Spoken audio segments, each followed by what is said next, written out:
நாம் கன உருவங்களில் வந்து ஃபஸ்ட்டு என்ன பார்த்தோம்? கன சதுரம் பார்த்துட்டோம், அப்புறம் கன செவ்வகம் பார்த்துட்டோம், அப்புறம் உருளை பார்த்தோம்.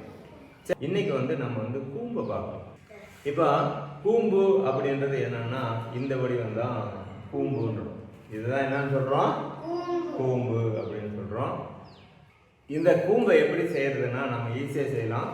ஒரு வட்டமான பேப்பர் எடுத்துட்டு நடுவில் என்ன பண்ணிக்கலாம், இப்படி அந்த நடுவு மத்திய இருக்கு இல்லையா, அதில் அது வரைக்கும் கட் பண்ணிட்டு நம்ம இப்படி வச்சா என்ன வந்துடும்? நம்மளுக்கு கூம்பு வந்துடும். வந்துடுச்சா கூம்பு?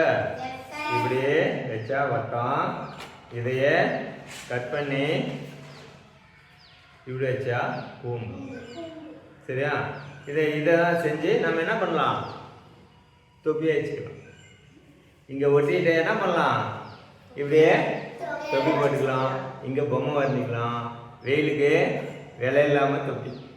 கூம்புக்கு அடிப்பகுதி எப்படி இருக்கும்? வட்டமாக இருக்குதா சதுரமாக இருக்குதா? அது வட்டமாக இருக்கும். சரியா? இப்போ நம்ம கூம்புகளோட பண்புகளை பற்றி பார்க்கலாம். சரி, இந்த கூம்பு வந்து ஒரு முப்பரிமாண வடிவம். இப்போ கூம்பின் பண்புகளை பார்க்குறோம்.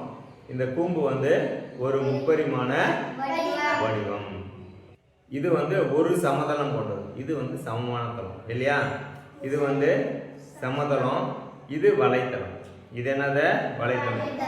நம்ம இதில் பார்க்குறோம் இல்லையா, இப்படி இருக்குது இல்லையா, இதுதான் வலைத்தளம். இந்த பேப்பரை இப்படி வளைஞ்சு வருது இல்லையா, இதுதான் என்ன? இந்த வலைத்தளம். சமதளம் வந்து இதில் நம்ம வைக்கல. இங்கே இந்த ரவுண்டுக்கு ஒரு பேப்பர் வச்சு மூடிட்டா அது சமதளம். இது வந்து என்ன? அது வலைத்தளம். இதுக்கு வந்து முனை வந்து ஒரு முனை தானே இருக்குது. இங்கே பார்த்தீங்கன்னா ஒரே ஒரு முனை இருக்குது. அதனால கூம்புக்கு எத்தனை முனைன்னா ஒரு முனை. சரி, இந்த மாதிரி கூம்புள்ள பொருட்கள் நீங்கள் எதை பார்த்துக்கிறீங்க? இப்படி எடுத்து இதில் போட்டு கொடுப்பானே, என்னது அது? ஐஸ்கிரீம்.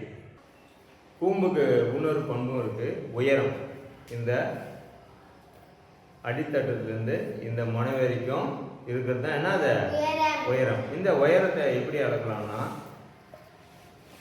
என்ன பண்ணணும்? ஒரு சமுதிரத்தில் கூம்பை வச்சுட்டு இப்படி தான் கூம்போட உயரத்தை அளக்கணும்.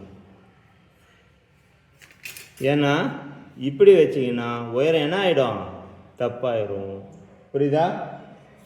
புத்தகத்தில் இல்லாத இன்னொன்று இதில் இருக்கு, விளிம்பு. அப்போ கூம்புக்கு ஒரு வட்ட விளிம்பு உண்டு.